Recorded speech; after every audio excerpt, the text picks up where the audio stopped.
Paix et grâce de Dieu chez vous, bien-aimés dans le Seigneur, bienvenue dans cette émission Zoé. Nous sommes très heureux de commencer une série d'enseignements que nous avons intitulé Le Maître de la vie. Le Maître de la vie, c'est un enseignement qui va nous faire du bien, ça va vous bénir chez vous et la grâce de Dieu pénétrera votre maison et vous serez largement bénis par le Seigneur. Lorsque nous parlons de maître de la vie, les gens se posent des questions.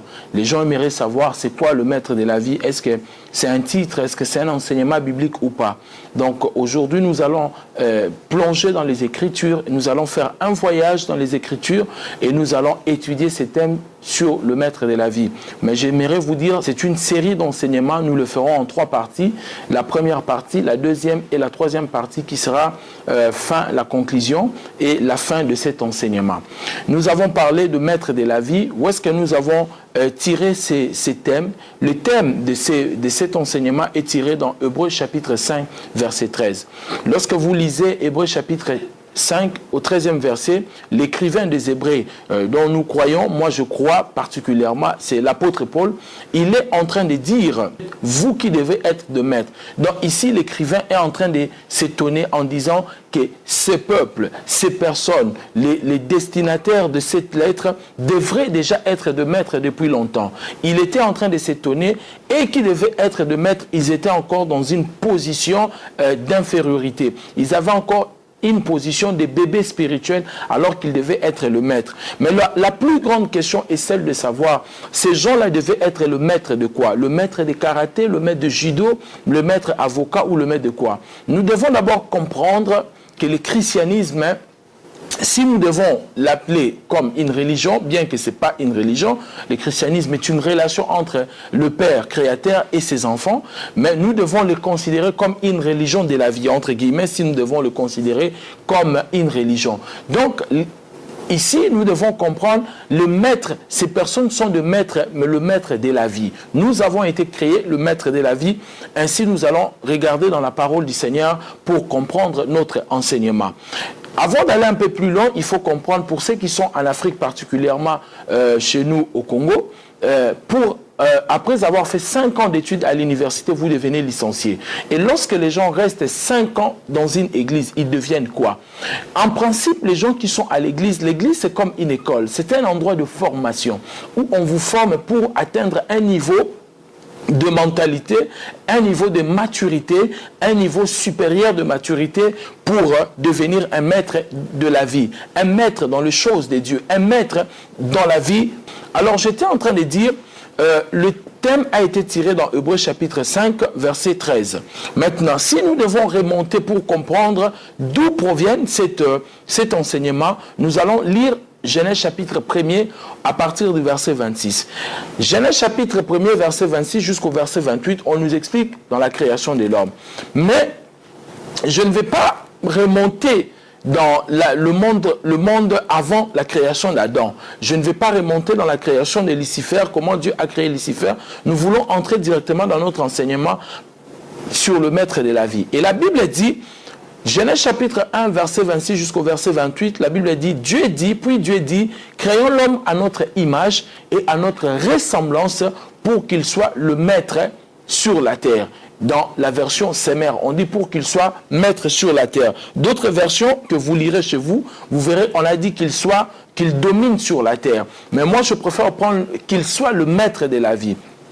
Ainsi, nous comprenons, lorsque nous lisons la parole du Seigneur, Dieu n'a pas créé seulement l'homme pour l'adorer, Dieu n'a pas seulement créé l'homme pour chanter, Dieu n'a pas créé seulement l'homme pour le célébrer, mais Dieu a créé aussi l'homme pour qu'il soit le maître. Le maître de quoi? Le maître sur la terre, le maître de la vie. C'est ça l'objectif de Dieu. Parmi les objectifs de Dieu lorsqu'il créait l'homme, c'était pour que l'homme soit le maître sur la terre, sur toute la créature de Dieu, sur toute l'œuvre que Dieu avait créée. Ça, c'était la pensée de Dieu. Ainsi, Dieu va créer l'homme et Dieu va former l'homme. Dieu va créer l'esprit de l'homme. C'est le mot bara. Bara qui veut dire prendre de l'invisible, tirer de l'invisible pour créer quelque chose de visible. Dieu va créer l'homme avec une partie de lui-même qui était invisible. Il va prendre une partie de lui, il crée l'homme qu'on appelle esprit. Et puis Dieu va former l'homme à partir de la poussière de la terre, du verbe asa. Dieu va prendre quelque chose de visible pour former une autre chose visible. Ainsi, Dieu va prendre à partir de la poussière de la terre, il va former l'homme. Voici le mystère de l'être humain. L'être humain a été créé et l'être humain a été formé. L'être humain est un esprit possédant une âme et vivant dans un corps. La Bible dit dans 1 Thessaloniciens chapitre 5 verset 23 que Dieu lui-même puisse sanctifier tout votre être, votre esprit, votre âme et votre corps. Donc ici, l'être humain est composé ou il est tripartite. Ça veut dire il a un esprit possédant une âme et vivant dans un corps. Il a un esprit qui lui permet d'entrer en contact avec le monde spirituel, d'entrer en contact avec Dieu.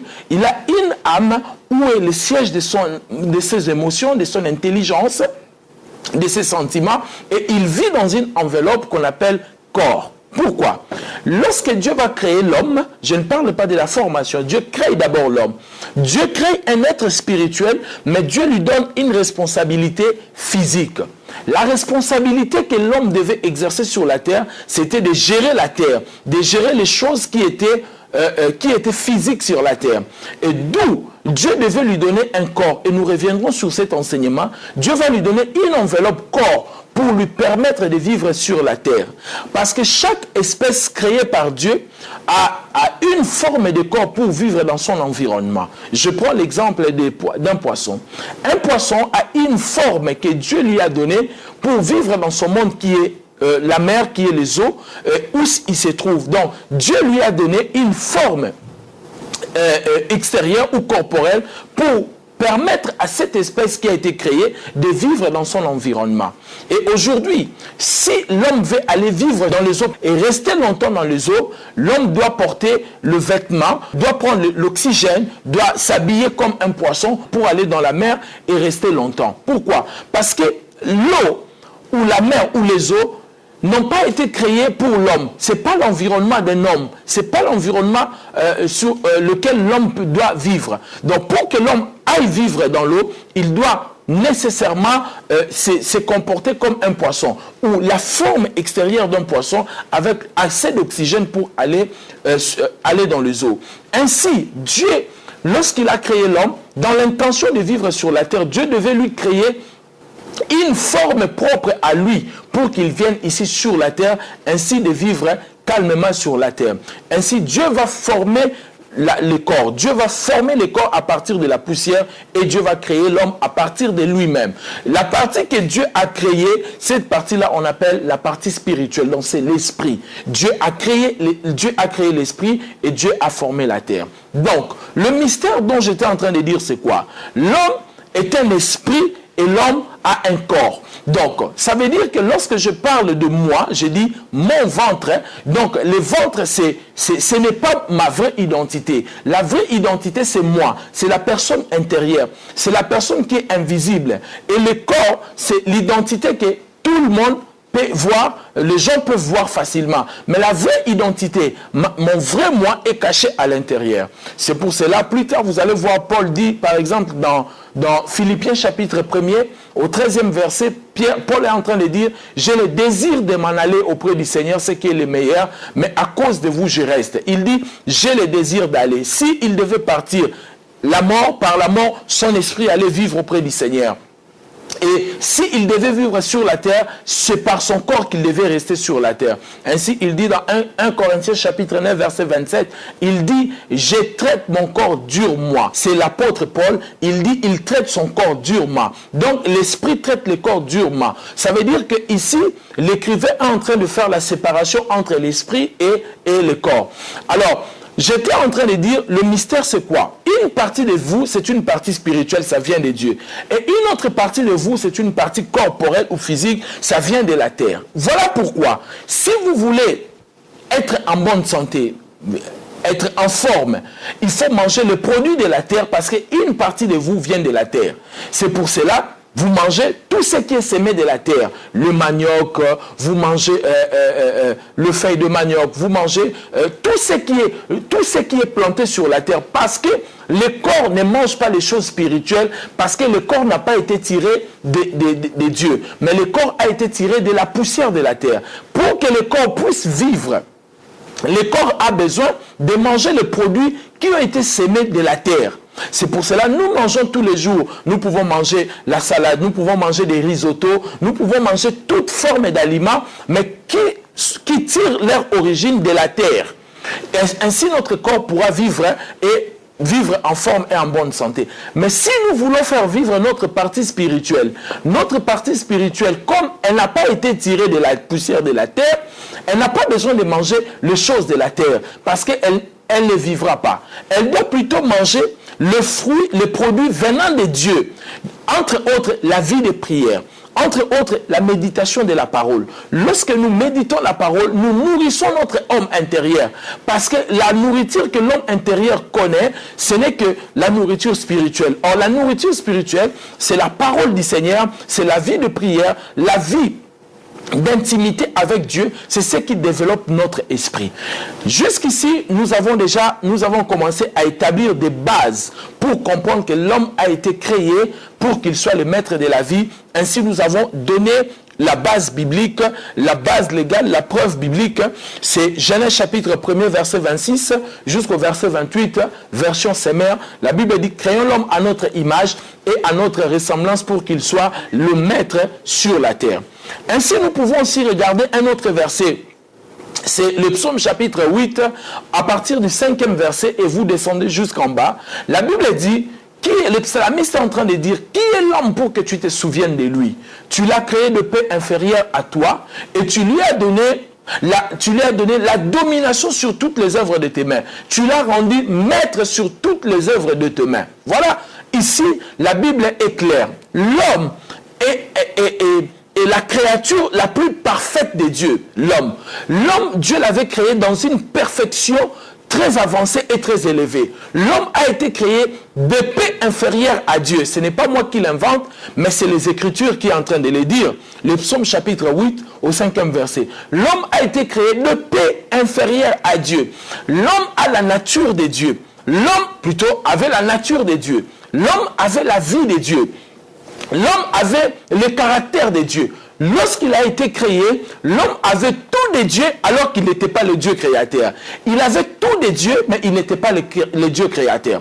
Ainsi, la Bible dit, il a été créé dans un seul objectif, dans un seul but, pour qu'il soit le maître sur toutes les œuvres que le Créateur, le Dieu Tout-Puissant, avait créées sur la terre. N'oubliez pas, l'homme a été créé après que le monde soit créé. Donc, quand Dieu a créé toutes ces œuvres-là, Dieu a créé les cieux et la terre, il a créé le poisson, il a créé les étoiles, il a créé les animaux, il a créé toutes ces choses-là. Dieu va finir maintenant par créer l'homme. Et lorsque Dieu va créer l'homme, Dieu dit, tu seras le maître sur toutes ces choses-là. Ainsi, nous voyons que Dieu a créé l'homme pour qu'il soit le maître sur toutes ses œuvres, qu'il règne sur toutes les œuvres qu'il avait créées. Maintenant, nous allons maintenant avancer un peu plus loin dans notre enseignement. Lorsque l'homme va être créé, je suis en train de vous dire que Dieu a créé un esprit et Dieu a mis cet esprit dans une enveloppe qu'on appelle le corps pour qu'il puisse vivre sur la terre et qu'il soit le maître sur toutes les œuvres de Dieu. Maintenant, la Bible dit dans le Proverbe chapitre 20 au 27e verset, la Bible dit « L'esprit de l'homme est la lampe de l'Éternel ». Lorsque Dieu avait créé l'homme spirituel, donc l'esprit là, Dieu habitait dans l'esprit de l'homme à travers son esprit qu'on appelle le Saint-Esprit. Donc Dieu habitait dans l'esprit de l'homme. Maintenant, il faut comprendre jusqu'ici, on ne parle pas d'une religion quelconque. Dieu est en train de parler d'une affaire familiale. Ici, c'est le père qui est en train de communiquer avec ses enfants. Dieu est en train de collaborer avec ses enfants et Dieu lui-même tant que père et ses enfants sont sur la terre, Adam et Ève. Ils sont sur la terre. L'esprit de Dieu était dans l'esprit de l'homme. C'est ainsi. Dieu communiquait à l'esprit de l'homme des informations à travers son esprit qui était dans l'esprit de l'homme. Je veux que les gens fassent cette différence. Il y a l'homme a son esprit qui n'est pas le Saint-Esprit. Le Saint-Esprit n'est pas l'esprit de l'homme. Mais le Saint-Esprit vivait dans l'esprit de l'homme. Lorsque le Saint-Esprit parlait à l'esprit de l'homme, l'esprit de l'homme communiquait dans l'âme et l'âme poussait le corps à exécuter. Donc tout ce que l'homme faisait dans les jardins, il le faisait en connivence avec l'esprit de Dieu qui habitait dans son esprit avant sa chute. Est-ce que j'espère que je me fais comprendre. Donc l'esprit de l'homme communiquait avec l'esprit de Dieu. Donc la pensée de Dieu était communiquée par l'esprit de Dieu qui était dans l'esprit de l'homme. En d'autres mots, il y avait deux pneumas. Le pneuma de l'homme et le pneuma de Dieu. C'est d'ailleurs même lorsque vous lisez dans la parole de Dieu, vous allez voir le mot esprit, on fait la différence seulement entre l'esprit de l'homme et l'esprit de Dieu. Lorsqu'on parle de l'esprit de l'homme, on met un petit « et ». Lorsqu'on parle de l'esprit de Dieu ou le Saint-Esprit, on met le grand « et ». Donc, mais dans le texte original, il n'y a pas vraiment la différence. Le mot pneuma est le même. Donc, dans le pneuma ou dans l'esprit de l'homme, il y avait le pneuma de Dieu, donc le Saint-Esprit, qui était dans l'esprit de l'homme, qui communiquait avec l'homme. Et lorsque Dieu va créer l'homme, Dieu dit à l'homme, je te crée pour que tu sois le maître sur la terre. Je vais préciser quelque chose qui est très très important. C'est pas que l'homme était le propriétaire de la terre. La Bible dit dans le psaume chapitre 115 verset 15, la Bible dit, les cieux sont les cieux de l'Éternel, mais Dieu a donné la terre au fils de l'homme. L'homme n'est pas le propriétaire de la terre, mais la terre a été créée pour que l'homme soit le maître. Je vais m'expliquer. Ici chez nous au Congo, à Kinshasa, il y a une loi qu'on appelle la loi Bakajika, qui a réglé beaucoup de problèmes dans le domaine foncier. Il dit ceci, le sol et le sous-sol appartiennent à l'État. Le sol et le sous-sol appartiennent à l'État. C'est un droit inaliénable de l'État. Donc ça veut dire que c'est un droit de l'État qui ne peut pas céder, qui ne peut pas perdre pendant un temps. Mais seulement, l'État peut donner à ses habitants le droit de jouissance. Donc c'est comme Dieu. Dieu a créé la terre, mais il a donné à l'homme le droit de jouir sur la terre. Mais la terre n'était pas à l'homme. Donc Dieu lui a donné seulement le droit de jouissance comme un maître, comme un surveillant, comme un surintendant, pour qu'il contrôle ces choses-là, mais lui-même n'étant pas le propriétaire ou le créateur de la terre. Ainsi, tout ce qui était sur la terre, tout ce que la terre renfermait dépendait de l'homme. Mais cette dépendance-là dépendait aussi de la façon dont l'homme dépendait de Dieu. Voici l'explication. Pour que l'homme soit maître, comment l'homme était maître à l'époque dans les jardins? L'homme était soumis à Dieu et Dieu soumettait la création à l'homme. Aussi longtemps, l'homme respectait Dieu. L'homme se soumettait à Dieu. La création tout entière se soumettait aussi à l'homme. C'était automatique. Donc ça veut dire que vous vous soumettez à Dieu, nous nous soumettons à Dieu, nous les hommes, et Dieu prend la terre, il soumet la terre à l'homme. Et c'est pour cela, lorsque l'homme avait commis le péché, qu'est-ce qui s'est passé? Même la terre s'est rébellée contre l'homme. Pourquoi? Parce que la terre a été créée, fabriquée, formée pour que l'homme puisse les diriger. Et lorsque cet homme-là est entré en rébellion contre Dieu, la terre aussi est entrée en rébellion contre l'homme. Parce que la dépendance ou la soumission de la terre tout entière à l'homme dépendait de la manière dont l'homme se soumettait à Dieu. Et si l'homme ne se soumet pas à Dieu, la création aussi ne se soumet pas à l'homme. Gloire au Seigneur. Et la Bible dit, l'homme a reçu de Dieu une seule incrimination. Dieu a incriminé l'homme et Dieu a dit à l'homme, tu ne mangeras pas le fruit de l'arbre du connaissance du bien et du mal.